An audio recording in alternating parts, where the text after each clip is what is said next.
Okay, we start 10th part, which is glaucoma hemifield test, and I think this is last of the single field analysis. Then I'll make one video for the summary of the Humphrey field analyzer's single field analysis printout. Okay, so let's move on. What is glaucoma hemifield test? It's basically this hemifield test is very sensitive for the glaucoma diagnosis, that is early glaucoma diagnosis, not at all sensitive to other diseases. That's very important. And in this case, this field is actually divided into two mirror image, one half from the horizontal. Okay, this half from the horizontal, two mirror image, and the five sectors in the upper are field compared with the lower field, which is actually a mirror image.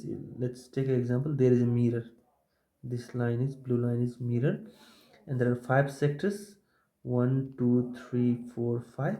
And there are mirror of the five sectors. The mirror of this, mirror of this, mirror of this, mirror of this, and mirror of this. So there are five mirror sector in upper and lower. And by comparing data from this, and we will get glaucoma infill test, and there are five outcomes that can become. That is, one, within the normal limit. Then outside of the normal limit, the general reduction of the sensitivity and abnormal or high sensitivity. So what are these things? Okay, just going one to one. Okay, so outside of the normal limit, there are two conditions. If the conditions meet, then it will called outside of the normal limit. Okay, so one condition is A and B, two conditions. One condition, when the scores in upper zone are compared with the lower zone, it will always compare with the upper and lower zone. Okay, not always, but yes, at least one sector pair means, or one, two, three, four, five, whichever sector pair scores different must exceed found in 99% of the normal population, means it should be, value should be less than 0.01 in, at least in one. Okay, not in five totally, at least in one pair. If scores difference must exceed, if the difference between this five and the lower five is p-value is 0.01, means at least one 99% case, that's, it is within normal, within that difference is in, normally in 99% case is not found there. Okay, the difference is actually found in 0.01% case or less. At that particular case, we definitely think about giving, machine will give outside of normal limit. Or another condition is the individual zone scores in both members of any zone pair exceeds found in 0.0, which means 99.5% of the normal percent. So exceed 99% means what? Individual zone scores in both member of any zone means either only 5 in upper half or only mirror of the 5 in lower half. It doesn't matter. If any of the sector has value, p value is 0.005, which means the less than only 0.5% case is found like that, then it will consider outside of the normal limit. It doesn't matter if 5, or it doesn't matter mirror of the 5, when lower sector of the 5, mirror of the 5. Okay, it doesn't matter. So if any of the one single uh, member has this kind of uh, value of individual score, then it will call outside of limit. Okay, that's very important, because outside of limit means a very good red flag. And another is to borderline. What do you mean by borderline? It's not outside of the normal limit, but a borderline. Borderlines mean, in comparing upper zone with the lower zone, at least one zone pair exceeds that found in 97%, means at least one pair is rare, like 3% normal individual, like 3% start pack data, isn't it? So at that particular condition, 1%, see, outside of normal limit, it should be 1% or below, isn't it? So even one, not a pair, then only single field, it must be less than 0.5%. So if it is less than 3%, then it can be borderline. Okay, So generalized reduction of sensitivity, what do you mean by that? This must appear only if neither of the condition for outside of normal limit or borderline, okay, message is met.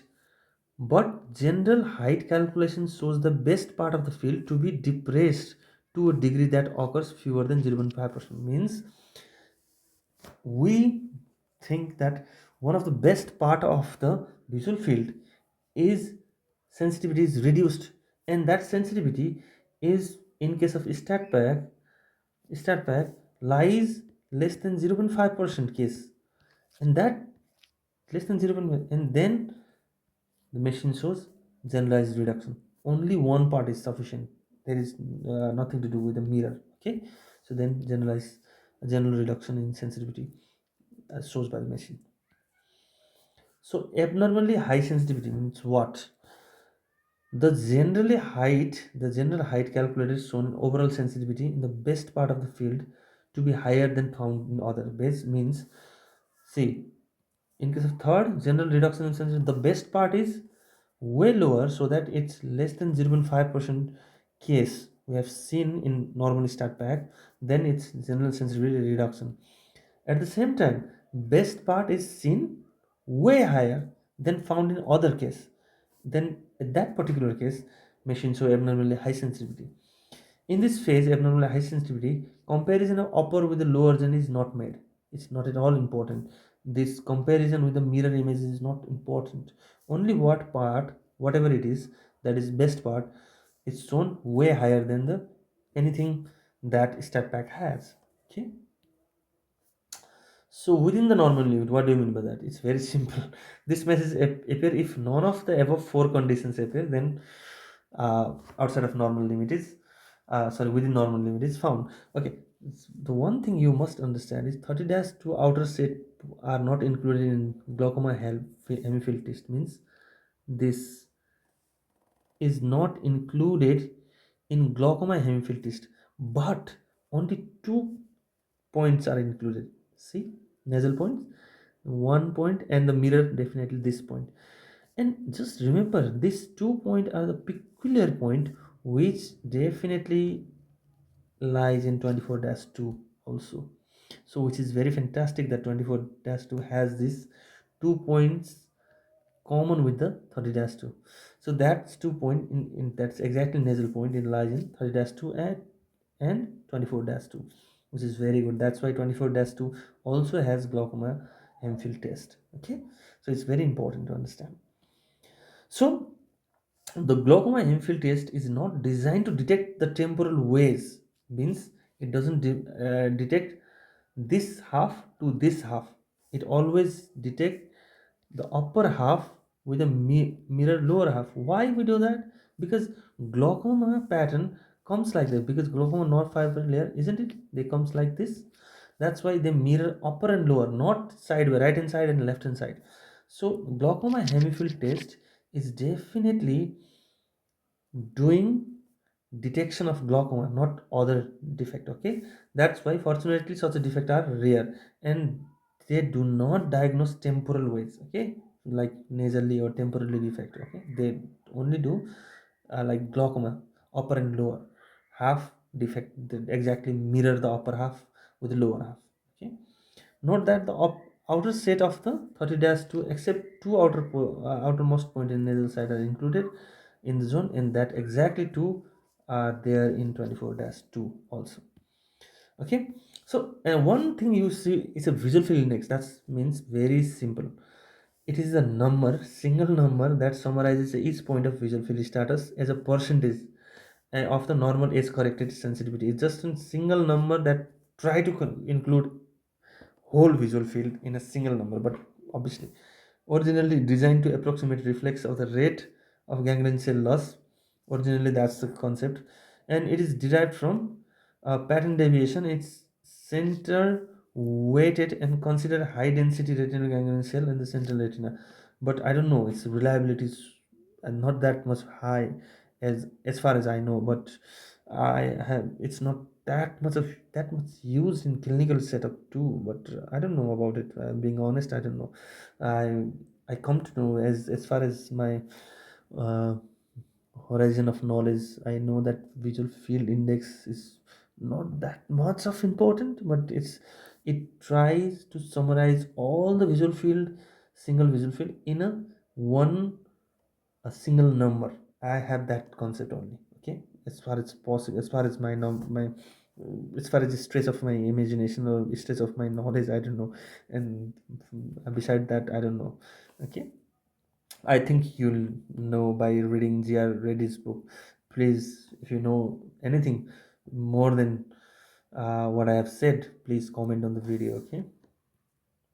So let me summarize the start back depends zone of single field analysis. I'll make another video but summarizing everything in detail. But let me summarize till now. Okay, this is raw data. After raw data, comparing with the normal statistics, normal data, age match data, which StartPack has, it creates total deviation numeric plot. Total deviation numeric plots gives obviously this plot directly gives probability plot, total deviation probability plot. Total deviation numeric plot also give pattern standard deviation. It's very important. Okay, pattern deviation probability plot doesn't give pattern standard deviation. Okay, so total deviation numeric plot, whenever we correct for the seventh best sensitivity position and we make it 0, then we will get pattern deviation probability plot. Obviously we get, when you get pattern deviation probability plot, we can plot pattern deviation probability plot. When you get pattern deviation numeric plot, then we will get pattern deviation probability plot, and we know that p value, we have that signals. That's completely okay. And what is the difference in pattern deviation probability plot and the total deviation probability plot? Total deviation probability plot talks about the height of the visual hill. At the same time, pattern deviation is talk about the irregularity of the visual hill, isn't it? And pattern deviation numeric plot gave rise the glaucoma Hemifield test. Just understand, total deviation numeric plot is gave birth to two things, that is pattern deviation numeric plot and pattern standard deviation. But pattern deviation numeric plot gave rise to glaucoma Hemifield test. These both of these things indicate the peak irregularity and loss of sensitivity, early signs of glaucoma. It's very important, pattern standard deviation and glaucoma Hemifield test. Okay, so probability plot, the total deviation from probability plot also focuses on the focal loss. It's very important. Okay, these are the gross thing that we have discussed. Definitely I'm going to make one video for the summarizing things, and I'm definitely going to talk about it about 20 minutes, how to analyze it, and summarizing things. Okay, I think summary in one video and analysis in another video. So I think that's it. Obviously, just buy this book, Zia Reddy's book. Great, great, great stuff. Just don't lose it. And this is also great book. Okay. So I think Bistan, choose.